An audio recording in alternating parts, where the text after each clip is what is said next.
Namaste and welcome to Pods by PEI, a policy discussion series brought to you by Policy Entrepreneurs Inc. My name is Ridesh Sakhuta. In today's episode, we have PEI colleague Sonia's conversation with Prem Phyak on understanding Nepal's multilingual policies, practices, and perceptions. Prem is currently an associate professor at Columbia University, Faculty of International and Comparative Studies. Previously, he was an assistant professor and associate professor at the Chinese University of Hong Kong and Tribhuvan University, Nepal, respectively. His research focuses on social justice, critical pedagogy, multilingualism and multilingual education, decolonial turn, and language policy. Sonia and Prem explore multilingualism and multilingual policies in Nepal with a specific focus on Nepal's education sector. The two analyze the gap between constitutional provisions and their real-world implementation, exploring the cultural implications of multilingual policies in governance and education, as well as the growing societal perception of the English language being correlated with quality education. We hope you enjoy the conversation.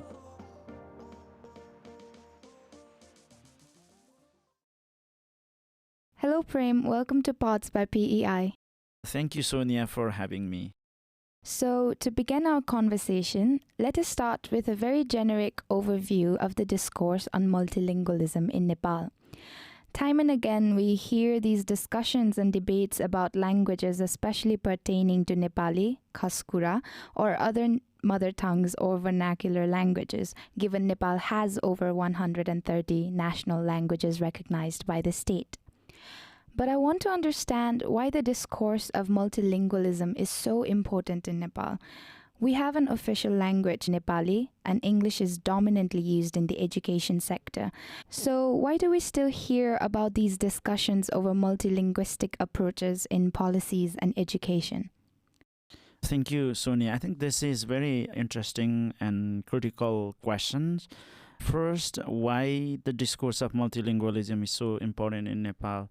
As you have stated, Nepal is a multilingual, multi-ethnic, and multi-religious country. In terms of number of languages, as you have stated, we have officially 124 languages recognized by census, and there are independent studies that actually identify more than 130 languages. And speaking different languages doesn't just mean that you are using different languages for communication.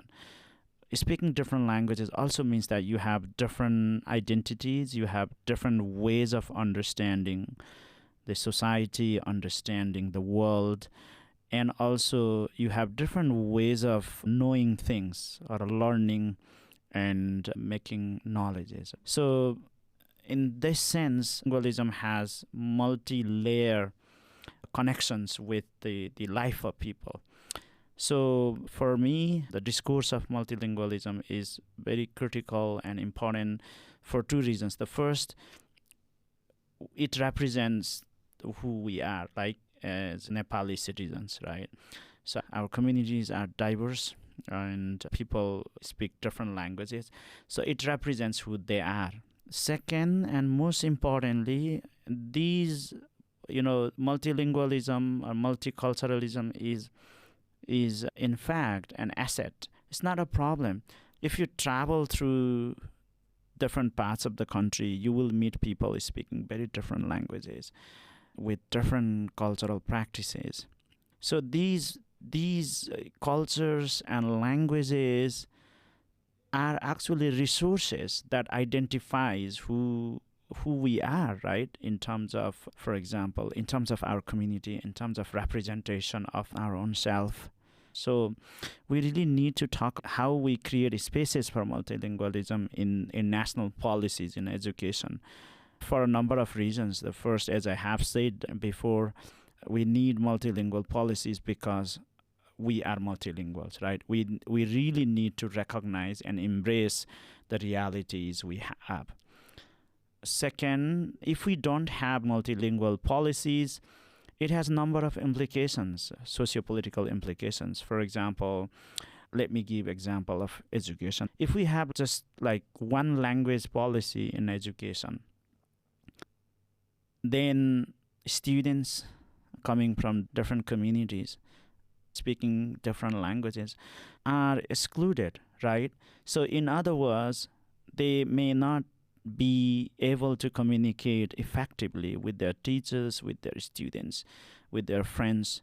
In other words, their sense of belonging in school, their socialization, the degree of socialization is hampered, right? So we know that during the Panchayat regime, there was a monolingual policy that you touched on your previous answer. The Ek Desh, Ek Bhasa policy was driven by a heavy nationalist narrative emphasizing monolingualism to be the fundamental requirement of national solidarity. And we can see the remnants of this narrative to date. Multilingualism is also sometimes viewed as in direct conflict with Nepal's national integrity. How do you feel about this narrative? In sociolinguistics, this is called the ideology of linguistic nationalism. We define our nationality in terms of language. Mostly the official language or the so-called national language, which is defined, designed, and promoted by the nation state or the state. This is very problematic. So most often when we define nationalism in terms of language, in different ways, implicitly or explicitly, we are constructing and promoting or reproducing one language ideology. In sociolinguistics, we call it monolingual ideology. But we need to understand the fact that monolingual ideology is extremely colonial. So in 18th century, in Europe, there was the rise of nationalist discourse in politics. They promoted one language policy, right? One good example is France. So you speak only the standard French, not even dialects.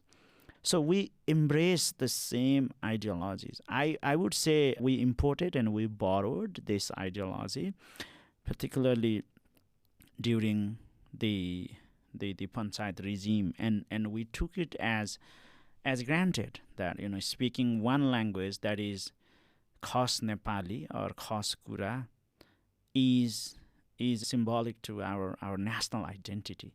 But this narrative is very problematic. So there are many people, right? As I said before, we speak more than 130 different languages, and there are many Nepali people, Nepali citizens who do not speak Nepali. But what we are doing with this Ek Desh, Ek Bhasa narrative is that, you need to be monolingual. You need to speak Nepali to be Nepali citizens. But, you don't have to speak Nepali to be a Nepali citizen, right? Of course, it's a lingua franca, and as it is taught in schools, of course, you will speak eventually. But if you define nationalism just in terms of Nepali language abilities and competencies, then it is very exclusionary and it erases the multilingual characteristics of our country. But the problem is people see multilingualism as a threat. We know this is very problematic narrative.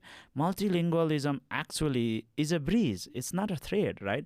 Multilingualism breezes the diverse characteristics of our country. Multilingualism breezes the communities. Multilingualism breezes ethnic groups.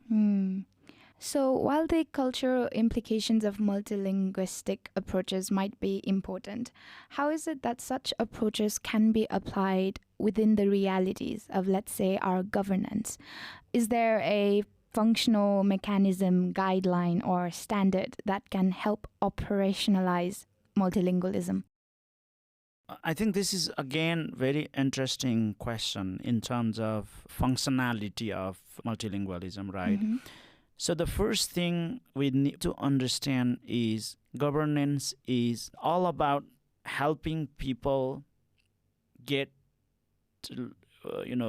public services more efficiently, or connecting government with the people. If we agree with that definition, more people-centric, governance, then language plays very critical role. So, for example, if you are a government employee working in a Tamang-speaking community, let's say in Kabre, for example, or maybe in Rashua.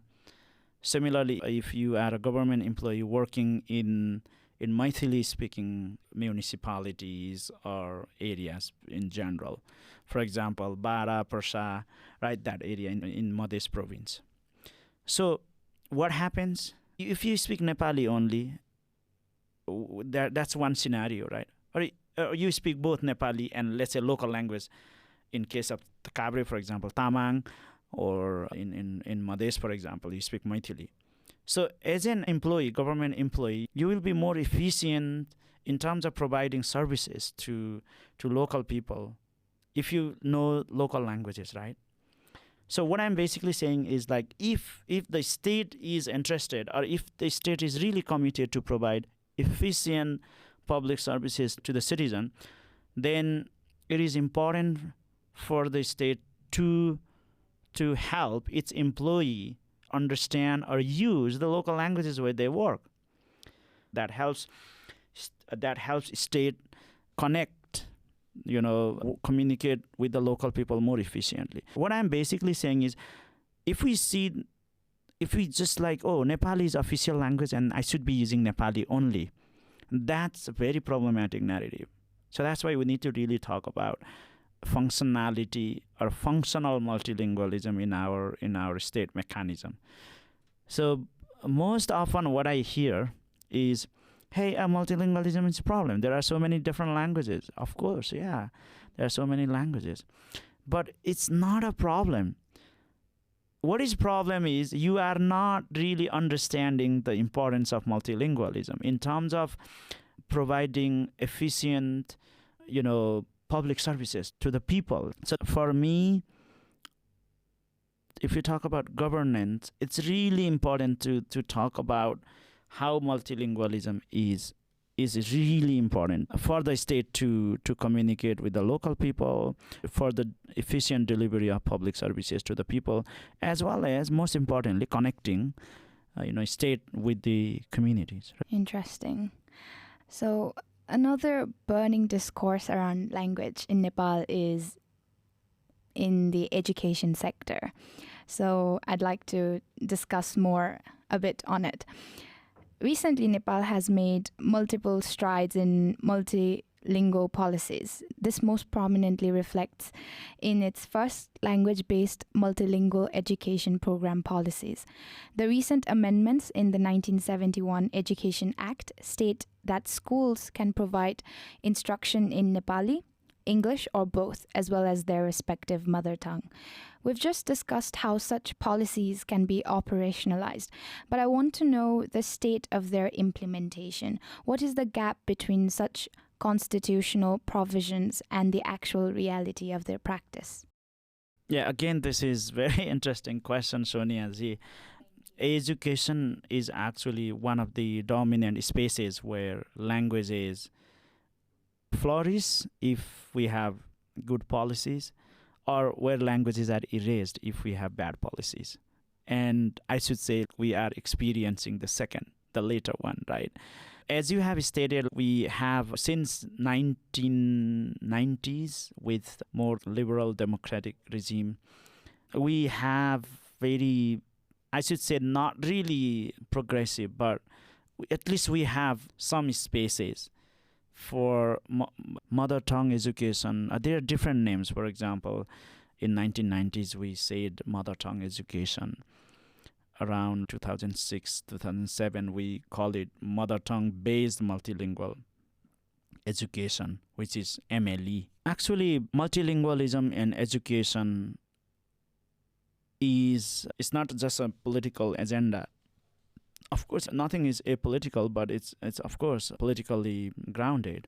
But it's not just political thing, right? If we look at from more educational perspective, we can't deny the fact that, and there are actually a significant number of studies that show how having opportunities to use mother tongues or multiple languages in the classroom helps, actually boosts your cognitive as well as linguistic, socio-cultural and communicative skills. And we have recognized that in policies. For example, in Constitution, we have mother tongue education policy, and Constitution states that the citizens can obtain education in their mother tongue. And Constitution also states that the state should embrace multilingual policies in different domains. But what is interesting, as you have stated, and which I would really like to highlight, is the question of implementation, right? We have recognized the state as multilingual state. In Constitution, we have also recognized mother tongue education as one of the rights, citizens' rights. We have also recognized that the state should embrace multilingual policy. Despite all these constitutional provisions, the practice, the implementation part is still not really encouraging, particularly in the domain of education. There are a number of reasons. The first, I would say, lack of ideological clarity. We still have this very deep narrative of Ek Desh, Ek Bhasa.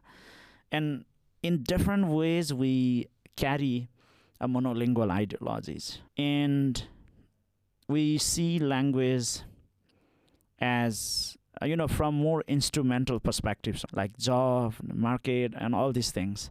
Like instrumental ideology is just one aspect of language. There are so many other aspects of languages that I would like to highlight. So school is a space where you talk about society, you talk about your lands, you talk about your knowledge, you talk about your culture, you talk about identity. It's so many things, right? So what I'm basically saying is we really need to see whether we are ideologically clear about why we are talking about mother tongues or the importance of languages in education, right? Another, I think, ideology that actually affects the implementation of multilingualism in education is we don't really see multilingualism as a resource. We just see multilingualism as a problem. We always, I have seen in schools, I have traveled through different parts of the country and observed school. I don't blame teachers, but the way we produce teachers actually don't help them understand how multilingualism is important. So teachers are a key part of education, but the way we are producing, preparing teachers for diversity, multiculturalism, multilingualism is not enough. I would say we don't really talk about all these issues in universities while preparing teachers for teaching in different schools. One factor that comes in the discourse of why multilingual education is not implemented in school is lack of teachers. Okay, we don't have teachers to teach in multiple languages. That's obvious. But why we don't have teachers? Because we haven't prepared our universities to offer courses to prepare teachers to teach in linguistically diverse communities. And most interestingly, I think I should highlight it. I think it's so ridiculous for me when we say that we don't have teachers to teach in multiple languages, or we don't have teachers for mother tongue education or multilingual education. But we have teachers to teach all subjects throughout the country, from kindergarten to higher education, to teach all subjects, all content subjects in English. So, you are just escaping from the commitment to implement the constitutional provision in practice. Those are some very interesting observations, Premji.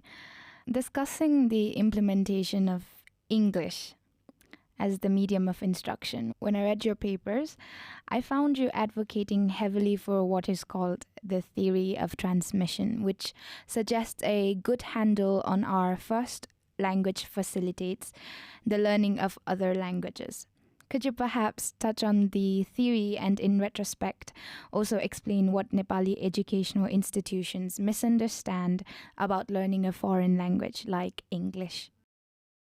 I think this is very deep, but of course it's a theoretical question, but we really need to understand. As I said before, in the discourse of multilingualism, or even in the discourse of language, the role of language in education, this is the core issue we haven't really discussed. When you say theory of transmission or theory of linguistic transfer, there are different terms that we use. For example, theory of transmission, theory of transfer, linguistic transfer, theory of linguistic interdependence. There are different ways how people understand the association between first language and the second language or new languages, right? So in the simplest term, language, theory of transmission basically refers to or describes or argues that if you are competent in your first language, when I say competent, so it is not just speaking, right? Reading, writing, and even cognitive skills in that language. So if you are competent in your first language, then you can always transfer those skills or knowledge in learning the second language. In other words, there is no boundaries of knowledge or the skills in learning new languages. But what happened?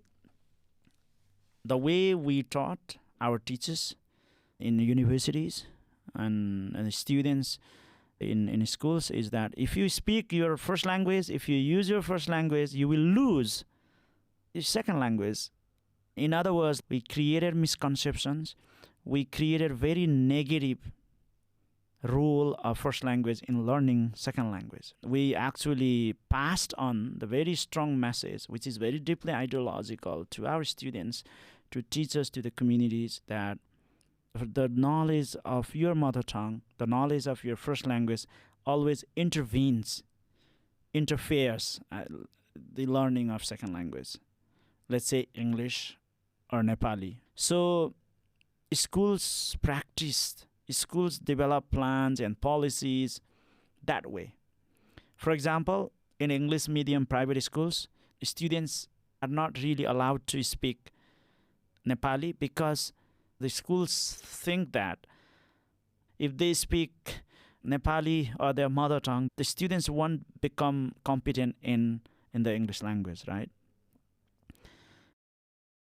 So what I'm talking about is how we are reproducing colonial ideologies in our understanding about learning a foreign language like English. So there are two things. The first, we have this deep ideology that teaching English from the early grades, right? Let's say from the first day of your schooling helps students learning English better, right? Another ideology that we have within our communities of teachers, even policymakers, is that if you stop or if you ban using students' mother tongues, their first language, they will be more competent in learning English, for example. So these two ideologies are actually very powerful in shaping the understanding of Nepal's educational institutions. But studies in different fields, for example, in education, in neurolinguistics, in cognitive sciences, have actually shown that if students are taught in their weak language, in our case, like English is, for most of us, it's a second language, and for some students, it is a third language as well. So the studies have shown that if you are teaching everything, or if you are forcing students to learn everything to participate in the learning process in a language that they are weak, in their weak language, then they don't really learn effectively. I mean, it's not just learning as a cognitive process, but also they don't really socialize effectively with their classmates, with their teachers. They don't really participate meaningfully in interactions in the learning process. So what I'm basically saying is, linguistic knowledge and literacy in their mother tongue actually contributes to effective learning of second language. So I would highlight 3 different skills that help students transfer effectively while learning a new language, in this case English. The first skill is more meta-linguistic skills. So when I say meta-linguistic skills, it's about the skills or knowledge to talk about language. Because our students who come from different linguistic backgrounds, they already have some skills in their language. And they can talk about language, any language, by using that language, their mother tongue.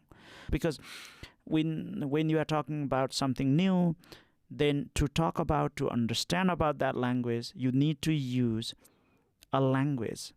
And they feel more comfortable to talk about that language in their mother tongue. So that is how we learn English, and people are learning new languages in the same way. That's meta-linguistic.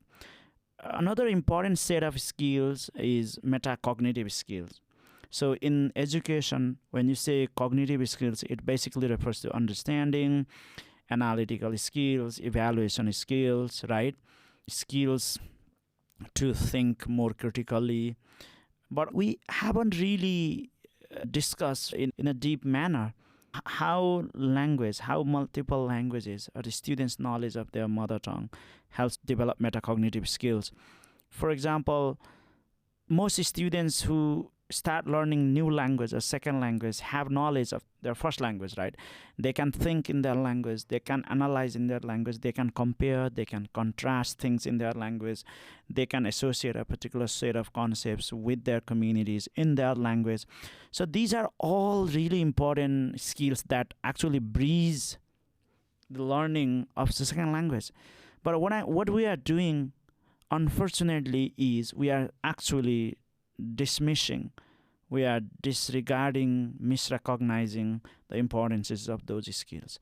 So our school institutions, our schools and universities, policymakers haven't really, I should say, understood this fact that there is no boundaries of linguistic skills. Any skills, knowledge, and set of understanding that you have developed in any languages can be transferred to learn any new language. So that is what the theory of transmission is, and it has actually huge implications in shaping our understanding about how should we teach a foreign language, a second language like English. But we haven't really discussed in a comprehensive manner in our discussions. And I need to add that in Nepal, only 0.01% of the total population actually speaks English as their first language, which is significantly lower than other local languages, but we still see this motivation among Nepalis to use English as the primary medium of instructions. So what are the implications of relying on a foreign language as the primary medium in our teaching learning process? This is very interesting statistics, Sonia. I think, I don't know how the government has calculated the number of speakers in their census. But yes, it is an interesting question to discuss. I should say sometimes it sounds really cynical, but I always think and I always ask, why should we focus on English as a medium of instruction from the first grade? I'm asking this question because most students who are learning English as a second language are still not competent, right, in English to learn everything like social studies, math, and science in English. So there is one fundamental misconceptions we have among policymakers, teachers, and parents, and in public in general, is that teaching and learning English as a subject, as a language, is different from using it as a medium of instructions. It's very problematic.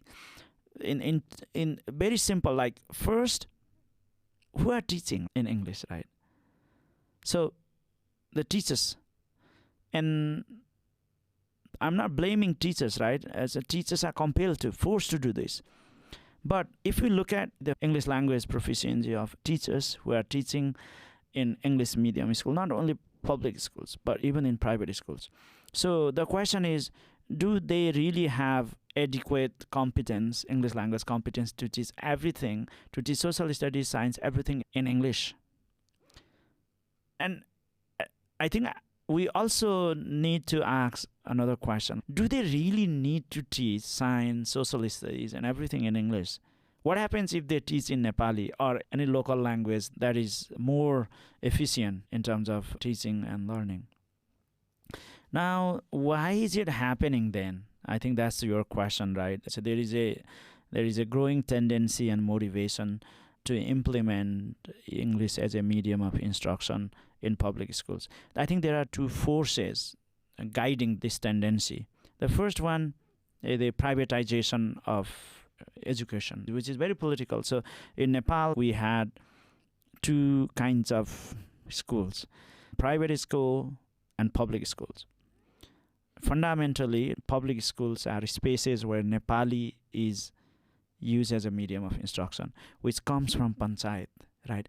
Panchayat regime use public schools as the space to promote Nepali as the symbol of Nepali nationalism. But at the same time, the Panchayat did not really do anything to missionaries and private schools to use Nepali as a medium of instruction. Rather, the regime allowed them to use English as a medium of instruction and to actually address the interest of elites, social elites, who were really influenced by English medium of education in, for example, in India or any other foreign country. So what happened is this actually divided the school system, and more importantly, this constructed and promoted the discourse of very different forms of quality education. So if you are the graduate of English medium school, then you will have a better opportunity to obtain quality education, or you have more life opportunities, for example. So this is again very narrow way of defining quality education. It just focuses on the English language competence and maybe the test scores in SLC and other exams. But for me, this is actually very narrow. So what is important for us is to have quality education. We really need to produce our students who understand communities very well, who are able to connect themselves with the communities and understand communities better. I'm not saying that we don't have to learn English. English is important. English is one of the languages. But we have introduced it as one of the compulsory subjects, from first grade. Now studies have shown that, the teaching of English as a subject has not been effective. We are not able to teach our students English very effectively from the first grade. We don't have adequate teachers, even English language subject specific teachers to teach English. On top of this, what we are doing is we are creating another problem by forcing teachers to teach everything, all subjects in English. But studies have consistently shown that if you are teaching in any language that is still a weak language, or that the students are still learning that language as second or foreign language, then the learning does not become effective. Actually, it weakens the foundation of education in general, a foundation of literacy, foundation of cognitive skills that you should develop in grade specific on different levels of education. Yeah. Sonia ji. Yeah, so adding on, we can see this rise of English medium schools in Nepal, as you've pointed out, and we notice a change in perception towards the assessment of the quality of education. Usually in our society, we tend to link learning English or learning through English to quality education. I mean, we did touch on it a bit earlier, but from my personal experience as well, we weren't allowed to speak in Nepali within our school premises, let alone in any of our other heritage languages.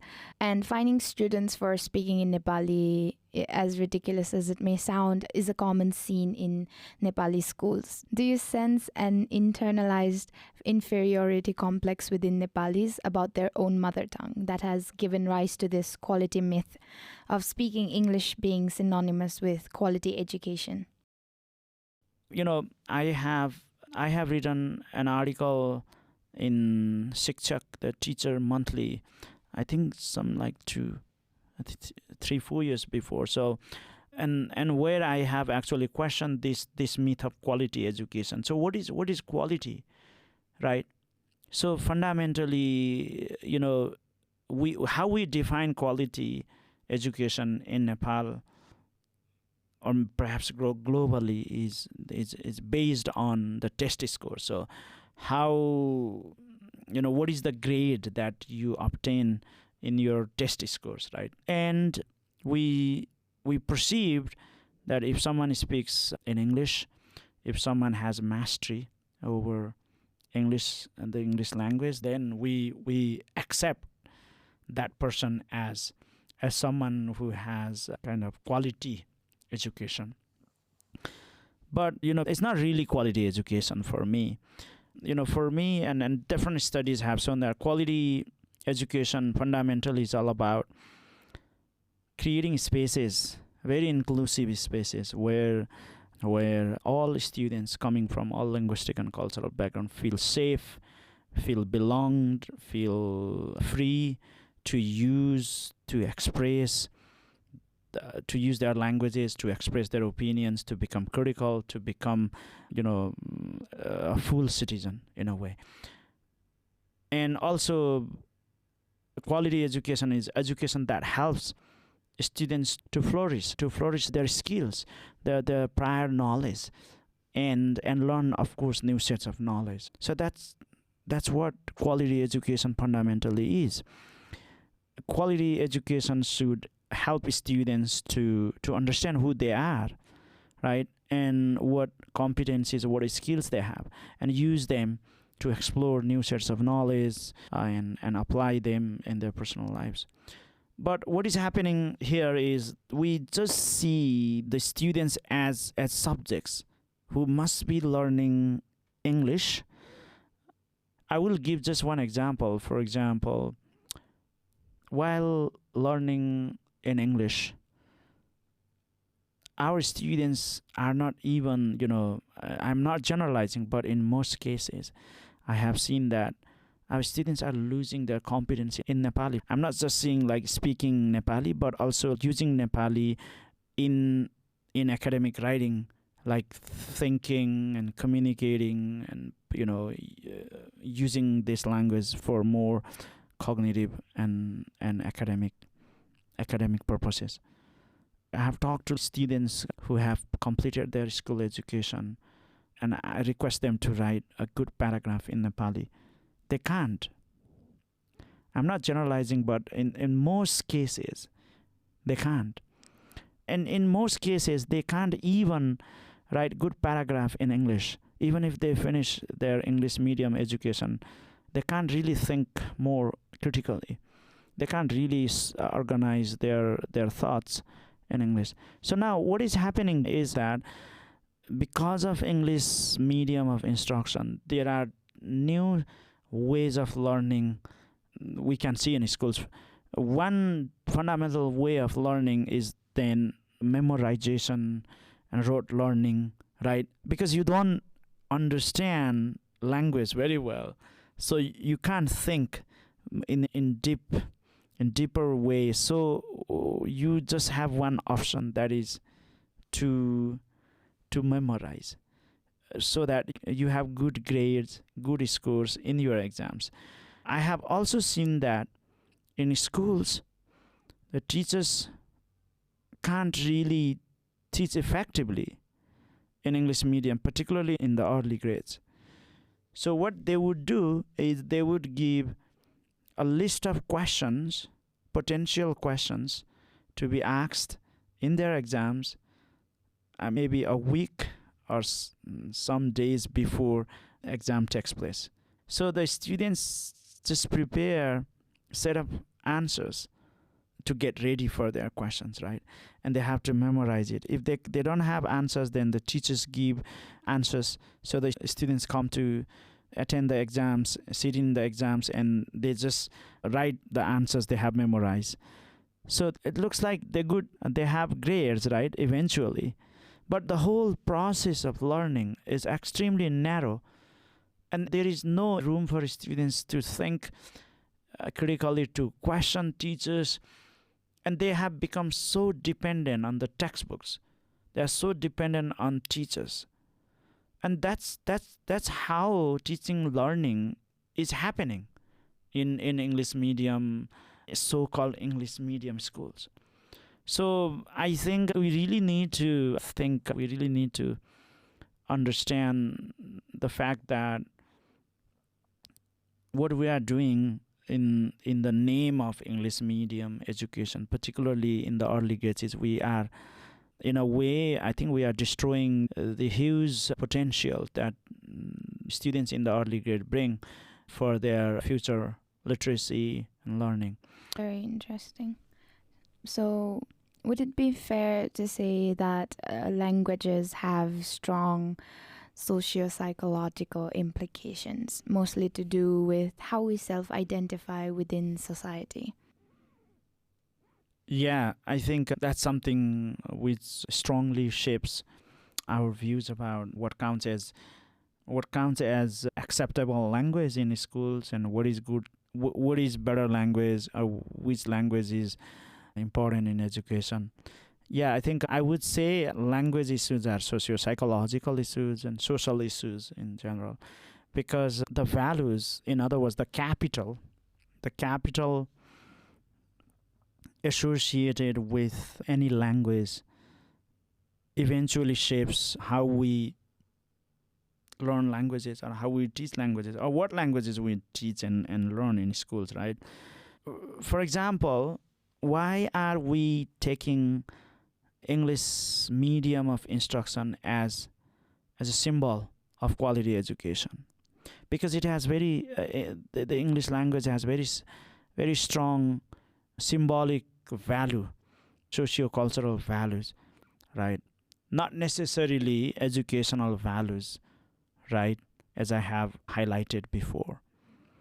For example, there is a book on what educated person, Shikshit Manche, what educated person is, who is an educated person in Nepal. So socio-culturally, we see in Nepal the Shikshit Manche, or educated person, is someone who has English language competence. It comes from the time when we started public education. So since the beginning of mass education, we kind of constructed and promoted the ideology that education is as an elitist project, and English stands as a symbol of that elitist project. So I will give two examples. For example, as I said before, in public schools, if you could speak Nepali, if you have very good Nepali language literacy, if you could speak really good in Nepali and read and write in Nepali, you would be an educated person, right? Because Nepali is a symbol of national identity. It has instrumental value as well, so you could get job in government offices. But at the same time, there is another language that is English, and then what happened was, after Panchayat, so the English became the medium of instruction in private schools, and then we had a policy to categorize schools in different ways, right? Give the value to the schools in terms of test scores their students have obtained in national exams like SLC then, right? So what happens? So most students who obtain high scores were from the English, so-called English medium private schools. Now, there are different dimensions of, as I said, like there are different factors that shape test scores. It's not just English medium, right? But what I'm basically saying is because of these like public private schools, so we have created the symbolic value of languages as well, right? And eventually the symbolic value of English, is more powerful, right? Because it's a global language. We saw it as a global language, and we also saw it as a language of elite schools like private schools. We also saw it as a language of most educated people. We also saw it as a language of smart students who could, have better scores than the students from public schools. We need another discourse to talk about why there are better scores, test scores of the students from the private schools. But basically, that kind of policies and practices to describe better schools in terms of their students' test scores in national examinations eventually promoted, the symbolic value of English as a language of educated people, as a language of people who have more privilege, and the language of elites, and language of the people who have better opportunities. So what I'm saying basically is because these are more like public discourses and public ideologies and public assumptions, because of them, the public schools where Nepali medium was de facto seen as the space where students do not really have better education. So, what I'm basically saying is just because of language, the public schools are seen as deficit space, and then students who go to public schools because are seen as the students who are from low socioeconomic background maybe, and who may not have really better opportunities in the future. So look, what I'm basically saying is that this is all symbolic, right? And these are all socio-psychological things. These are all perceptions. In reality, there are better schools, better public schools, who teach in Nepali medium. But if we look at it from a more globalized perspective, given that we do live in a time of transnational cooperation that go beyond borders and regions that aren't limited to a certain nation, it's easy to believe that speaking English allows you to have more benefits and opportunities in a global world, especially for people from lower income nations like ours. English could up our chances of participating in the global market. Do you think this justifies Nepal fixation with English? Yeah, seeing from more globalized perspective, yes, I would say for Nepal, I think English is more like a lingua franca, right? So it helps us communicate with the people all over the world. And it has been a practice in Nepal that English is, I think, the most dominant foreign language used in our international communications. And as we are connected with different countries in different ways and through different channels, of course, English helps us to participate in different global discourses as we are doing now, right? Through technology and other means. But what I don't really agree with is that English is the only language, right? English is the only tool that help us connect with the global market, right? So when we talk about globalized perspective, we really need to understand the local realities as well. So I always ask a number of questions. For example, how many people who are educated in English medium schools have or are participating in the global market? So we don't have evidence. All, we are just embracing the narrative that English help us connect with the global market. How many students who graduated from Nepali medium schools like me are participating in the global market? In other words, can we say that the students who graduated from Nepali medium schools, public schools, are not participating in the global market? So fundamentally, what I'm basically problematizing is that you don't necessarily have to be learning everything in English, to be competent in English. Now, my question again is, seeing from more like global perspective, it's okay, but are we really preparing our students to participate in the global market through English medium education? So when you ask these questions, what we see very different scenario.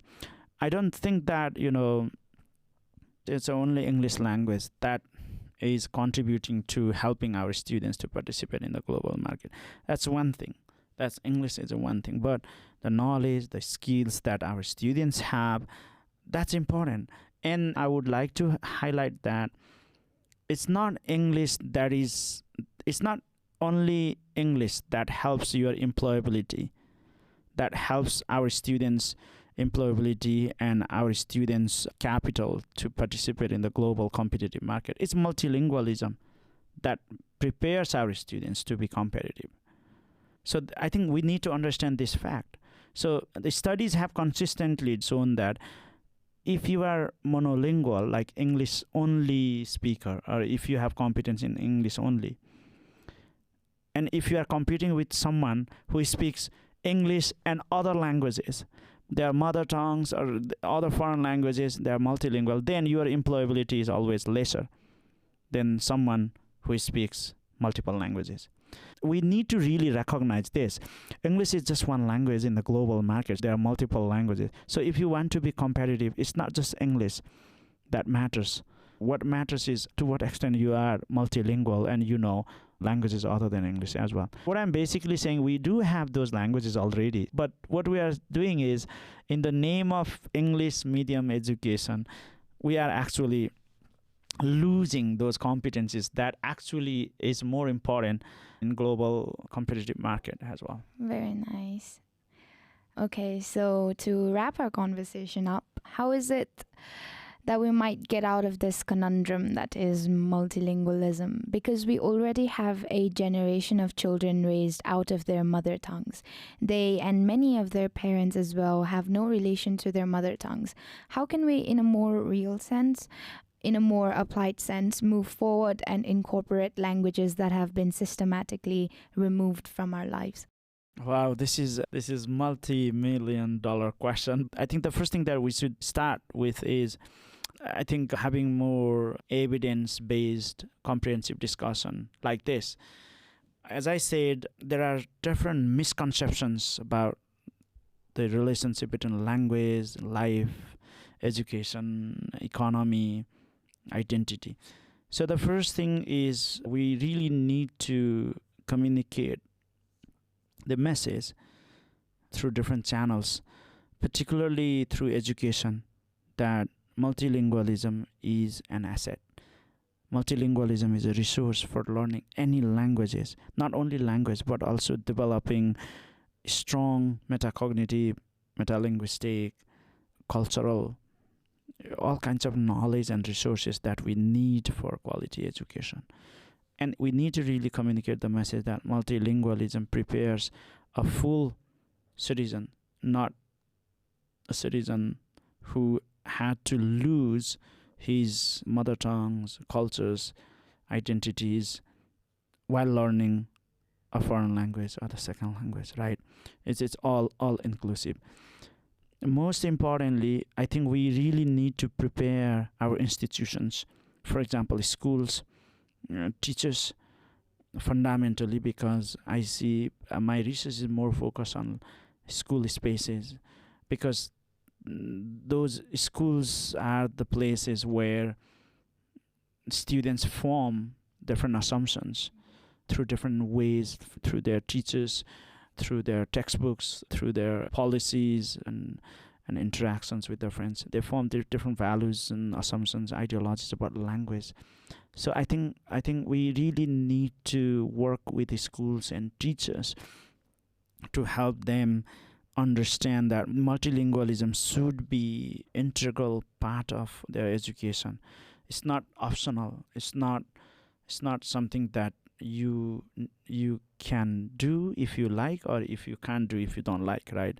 You really need to do it, because by doing this we understand, we represent our communities. So what I was trying to say, basically, one thing is, if we change schools, if schools are proactive, then they can actually create a synergy in the different ways of multilingualism. If students feel that they are safe to use their home languages in schools, not only safe, but also if the students see the meaning of using their languages in learning process in schools, they would change the family, the language situation in the family. They would change language situation in the community. And after all, we create very vibrant, diverse, multilingual communities. I was talking to some Newar young students and their family who are actually learning Newar in one of the schools in Kathmandu. And it's a private school, but still they teach Newar to their students. So what I have found is their parents say that, oh wow, my kids started speaking Newar in the family, right? They don't really feel deficit. They don't feel like inferior for speaking Newar. And so the whole linguistic situation, the linguistic atmosphere of the family had changed now. So now they feel really proud of their language, and then their parents are really happy about that. And they are learning Nepali, of course, right, as a compulsory subject, and they are learning English. So what is happening is that they are becoming multilingual. They are not really losing.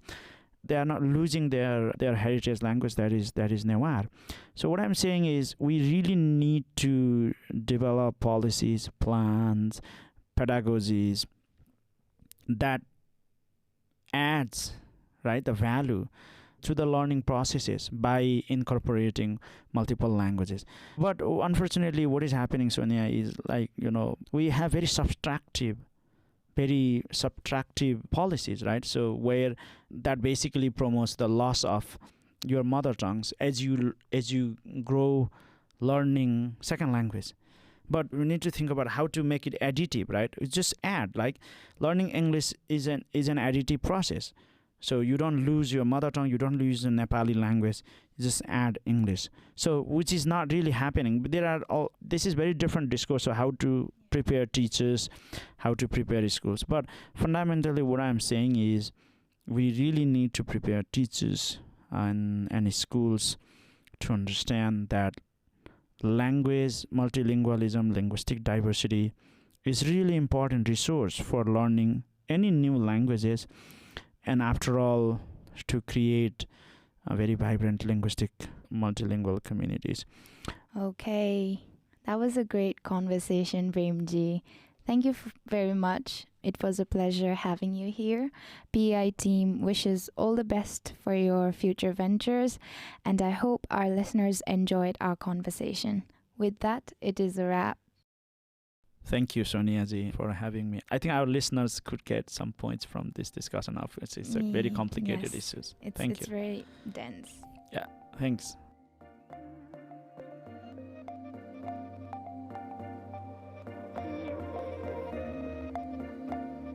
Thanks for listening to Pods by PI. I hope you enjoyed Sonia's conversation with Prem on understanding Nepal's multilingual policies, practices, and perceptions. Today's episode was produced by Nirjan Rai with support from Kusihang, Sonia Jimee, and me, Hriday Sapkota. The episode was recorded at PI Studio and was edited by me and Nirjan Rai. Our theme music is courtesy of Rohit Sakya from Jindabad. If you liked today's episode, please subscribe to our podcast. Also, please do us a favor by sharing us on social media and leave a review on Spotify, Apple Podcast, Google Podcast, or wherever you listen to the show. For PI's video-related content, please search for Policy Entrepreneurs on YouTube. To catch the latest from us on Nepal's policy and politics, please follow us on Twitter at tweet2pi. That's tweet followed by the number 2 and PI. And on Facebook at Policy Entrepreneursing. You can also visit pi.center to learn more about us. Thanks once again from me, Ridesh. We'll see you soon in our next episode.